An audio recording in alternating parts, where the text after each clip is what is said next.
So this is another very famous residence, Villa Savoy, by Le Corbusier. And you can see the floor plan in the left-hand corner, and then you can see someone's created a model because when Le Corbusier was around, there were no computers; everything was done by hand. So you can see the different floor plans, and then you can see them in 3D, which is really cool. It really helps to be able to see in 3D. I really don't know how we worked without 3D before, but we did for a short amount of time, or I did for a short amount of time. People did it for a long time, and this was actually developed without 3D. He probably built models though. People used to build models by hand, and I don't know if I told you guys this story or not, but when I was recruited to go to San Francisco when I was a younger architect, to a friend and I. Well, we became friends. We were colleagues, became friends, and we both knew 3D Studio Max and began using it on projects. And so we were recruited by this firm and went to San Francisco to bring 3D modeling and animation to the firm. They had been building everything by hand, little scale models. It takes a very long time to do it. And the the supervisor for the department, the head senior design guy, built everything by hand. He didn't know how to use a computer hardly at all. And it's kind of like back then was like it is now with AI. Um, there are people resistant to it. I mean, I heard him insulting digital 3D to other people. And I knew it was because he was threatened by it. He had a master's degree from Yale, and these two people, young people, came in, and suddenly they were using the computer to generate work that looked better and was faster than what he was doing. And the clients just fell in love with it. And the firm to this day, they only do digital 3D modeling and animation for their projects. Um, so yeah, it's kind of interesting to watch it happening again with AI and people who are feeling threatened by AI and what it can do, and because I kind of lived it with the first iteration of digital. Um, so back then they used to build these models by hand, and they're very laborious. They take a very long time to build a model by hand. Now you guys are saying as you're learning Revit, you can do it on a computer very quickly.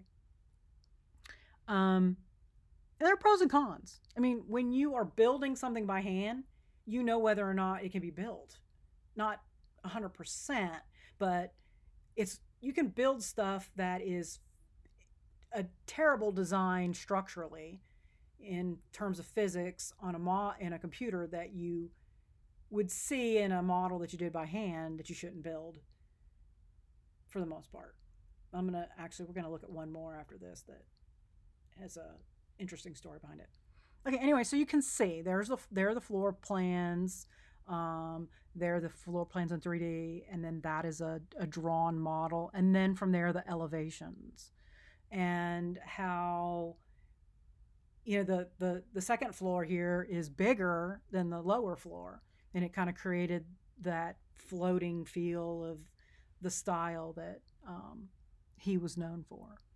Let's go to. All right, give me a second here. I think I can navigate this if I. That's pretty close. It's close enough. Okay, so Falling Water, Frank Lloyd Wright. Yeah, absolutely my favorite residential architect. Just amazing. Um, you see again here, these are the floor plans. You see a section through the building, you see an elevation, and you see the 3D. And you see how you play with massing, right? So for Frank Lloyd Wright, each one of these layers, like there's glass, and then this is okay, so we're on the bottom, sorry. We're on the bottom and we're looking at the elevation. And there are 1, 2, 3, 4, 5, 6 tiers, but there are only 3 floors. And so each floor is broken into 2 tiers, one that's glass, the other is the balcony. And so the glass and the concrete create this very interesting rhythm. Glass, concrete, glass, concrete, glass, concrete. And then below it is the structure where the waterfall. Because he built this over a waterfall. I haven't been to this one yet, but it's definitely on my bucket list. And so you can begin to play around in your elevations and your model. You can begin to play around with that rhythm and that harmony. And you see how he also shifted things. One floor shifted to the left, one floor shifted to the right, and so you have this undulation, this beautiful flow, rhythm. But then that chimney for the fireplaces goes straight through and provides that anchor. And so that's when you begin to play around with your massing, you begin to play around with your elevations, and you start creating interesting designs that way. And it's hard. I mean, no doubt it's hard. Here's another one.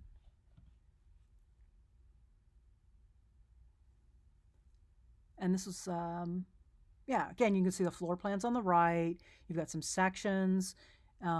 Elevations are on the bottom and a model at the top. And you can see they played with a very steep roof. Roofs are another interesting way. Are you going to have one roof? Or are you going to have multiple roofs to break it up? Let's see what else we got. A lot of really great examples on Pinterest. I'm just learning how to navigate it a little bit better. Oh, we can't see the whole thing, but oh, you can't see the model. There's a model at the bottom that's getting cut off. But another, right? You can see another one here, the floor plans, and here are some elevations.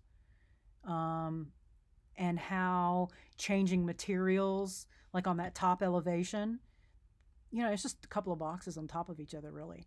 But the entry is the bright white, so you know where the front door is because that pops out. That becomes your focal point. Remember, we studied that in design. And then to the left is the gray. And look at the windows. They're not just a series of windows. They have rhythm. You can determine that. Where are your windows? How big are your windows? And then on the top is a completely different material. And then they've surrounded all that with concrete, and it creates these really interesting divisions between the different zones visually. That's gorgeous. Okay, so you can see there's one floor for the living room that goes all the way to the top. So it's like a 3-story living room. And then on the right side, there are 3 different stories. What a beautiful house. Richard Meyer figures. He did the High Museum in Atlanta, the original part of the building. Renzo Piano did the addition. But yeah, he only worked in white ceramic panels. So these are great. These are all, there's some site analysis that he did with this, but we can't really read it. So let's see. We've looked at all of those. Give me a second. I want to show you a couple more if I can show you, get to more. We looked at, oh, there's a different one for Fisher House. Hang on one more second here.